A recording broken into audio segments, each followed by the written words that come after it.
to another episode of Humbly Adah, your personalized channel for everything from trending topics and social matters to spirituality and entertainment.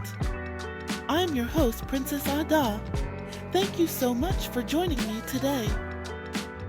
In this episode, we're diving into the intriguing and highly personal topic of relationships and soulmates. We'll be exploring the difference between finding that one true soulmate versus having multiple partners. What does it mean to have a divinely created partner? And how does it compare to having several relationships at once? We'll look at different perspectives, including some ancient practices and modern viewpoints, and delve into the spiritual implications of intimacy. Whether you're interested in monogamy, polygamy, or something in between, there's definitely something here for you. So settle in and get ready for an enlightening discussion. Let's get started.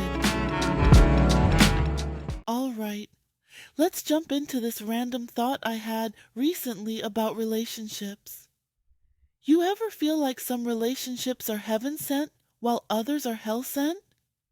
It's like the universe has this grand design, but also a sense of humor. The more relationships you go through, the more, it seems like many of them are more challenges than blessings. Right? But hey, that's just my humble opinion. So, to illustrate this, imagine you buy a new TV. It comes with a remote that's made specifically for that model. Lose it. And sure, you can get a universal remote, but it just won't work the same. Some features maybe, but not all. That's how I see relationships. We can find ways to make things work with different people, but there's often that one person who fits just right, like that original remote. Now, let's talk about monogamy versus polygamy. I truly believe we're inherently monogamous. I know some practice polygyny or polyandry, and that's an ancient tradition I respect. But I also think that many people turn to multiple partners because they lack the patience to wait for that one real soulmate. Or they're trying to fill a void, thinking multiple people can satisfy different needs. Don't get me wrong, I'm not here to bash polygamy. I understand it's a practice with deep roots and cultural significance, but personally, I lean towards the original design of one man and one woman. It seems simpler and more aligned with our natural inclination to pair bond deeply with one person. But again, these are just my humble opinions, and I respect everyone's journey to figure it out for themselves. All right, let's pause here for a moment. Up next, we'll be delving into the biblical perspectives on different relationship structures and how they align or don't align with modern views. Stay tuned. All right, welcome back.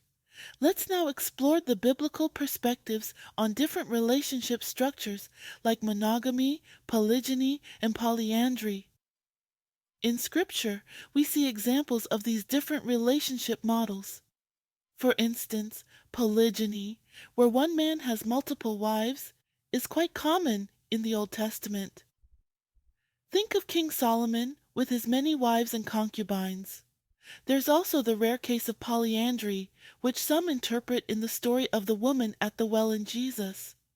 But I believe that the original design, the one that aligns most closely with divine intention, is monogamy, one man and one woman. This pairing is exemplified in early biblical narratives starting from Adam and Eve. Some might argue that this view is outdated, particularly in today's world where alternative relationship lifestyles are on the rise. There's an increasing sentiment that marriage itself is becoming obsolete. More people are exploring open relationships, collective partnerships, and other forms of non-traditional unions. While I respect every individual's choice, I hold firm in my belief that we each have one true soulmate, a single person who complements us in ways others simply can't. When we pair bond with this individual, we create a connection that's deeper and more spiritually fulfilling than any other. Pair bonding with your true soulmate is unlike any other connection. It goes beyond physical compatibility to touch something profoundly spiritual. It's that singular, unique bond that elevates your soul and completes your life in a way that multiple partners can't. So, while the world around us may seem to be moving away from monogamy, I find wisdom and profound spiritual fulfillment in the idea of being with one divinely chosen partner. We'll explore more about how intimacy can either be a divine connection or a demonic entanglement shortly. So, stay with us. All right, let's dive deeper into the idea of intimacy as a spiritual experience. You see, intimacy isn't just physical. It goes beyond the surface to unlock something profoundly spiritual. This is why it can feel so intense and transformative. But here's the kicker. It can either be a divine connection or a demonic entanglement. And distinguishing between the two is vital for our emotional and spiritual well-being. Divine connections are what we ideally strive for in relationships. These connections bring out the best in us, push us toward our higher selves, and align us with our divine purpose.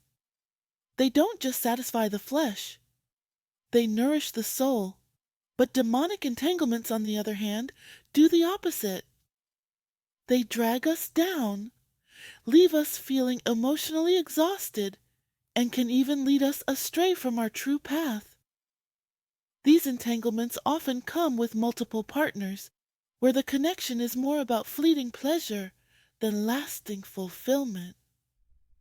When we're not careful, intimacy can become a web of emotional and spiritual bondage, rather than the beautiful, freeing experience it's meant to be.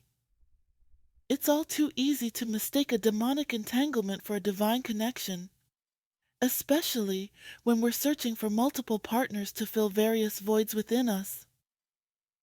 Sometimes we think the more people we have in our lives, the more complete we'll feel. But often, this just leads to more confusion, heartache, and disillusionment. The pitfall lies in believing that having multiple relationships will provide the diverse range of needs and desires we have, but in reality, it often spreads us too thin, creating more emotional chaos than clarity. Each additional relationship may bring a new dynamic, but it also introduces more variables that complicate our lives and emotional states. This is why it's crucial to take a step back and really meditate on our beliefs and desires. Don't just rush into multiple relationships thinking they'll solve everything. Do the inner work, pray, and truly seek divine guidance. Intimacy, when approached with a clear mind and a pure heart, can and should be one of the most spiritually enriching experiences of our lives. But first, we need to be honest with ourselves and committed to finding that one true soulmate. Think of it this way. You can chase fragmented pieces of fulfillment from many sources, or you can wait patiently for that one divinely chosen partner who completes the puzzle in a harmonious and deeply gratifying way. Now, let's move to one of the core tenets of finding a soulmate: patience, prayer, and persistence. These qualities are essential in the journey to find that one true person meant specifically for you. In a world where instant gratification is often the norm, the value of patience can't be overstated. It might be tempting to rush into relationships, thinking they will complete you, but true love often requires waiting. Let's move to an essential aspect of integrating spirituality into our relationships, honoring and valuing our bodies as temples. This concept isn't just an old-fashioned notion. It's a profound principle that can guide us towards healthier, more meaningful connections. Your body is a sacred space, and treating it with the reverence it deserves can have far-reaching impacts on your relationships and spiritual well-being. One of the core reasons we must honor our physical selves is to avoid what I call spiritually transmitted disorders, or STDs. These aren't your typical STDs that most people think of, though those are important to guard against as well. Spiritually transmitted disorders are the emotional and spiritual baggage we accumulate from being with multiple partners. When we treat intimacy casually, we risk connecting ourselves to energies and spirits that can cloud our judgment and disrupt our inner peace. Now, let's talk about why it's so crucial not to be led solely by fleshly desires. Physical attraction and momentary passions can be incredibly strong, but they often lead us into situations that aren't spiritually nourishing. While the flesh craves immediate satisfaction, the soul understands the value of long-term fulfillment. This is why we must strive to be led by spiritual wisdom, rather than just our immediate physical urges. By doing so, we align ourselves with our divine path and open the door to a truly enriching relationship. The need for inner work and personal fulfillment before entering a relationship cannot be stressed enough. If we jump from one relationship to the next without taking the time to heal and understand ourselves, we end up carrying old wounds and expectations into new partnerships. This not only puts unnecessary pressure on our partners, but also sets us up for repeated patterns of failure and disappointment.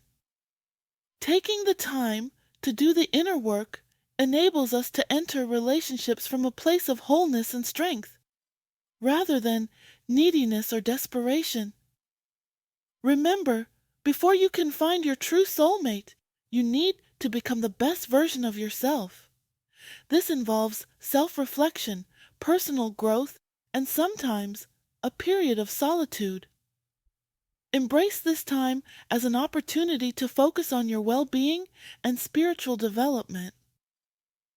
When you do this, you won't just be waiting for your soulmate. You'll be preparing for them in a way that ensures your relationship will be built on a solid divine foundation. Up next, we'll wrap things up with some final thoughts and a bit of encouragement to help you on your journey to finding your one true partner. So stay tuned. All right, everyone, we've journeyed through a lot of thoughts and perspectives on relationships today.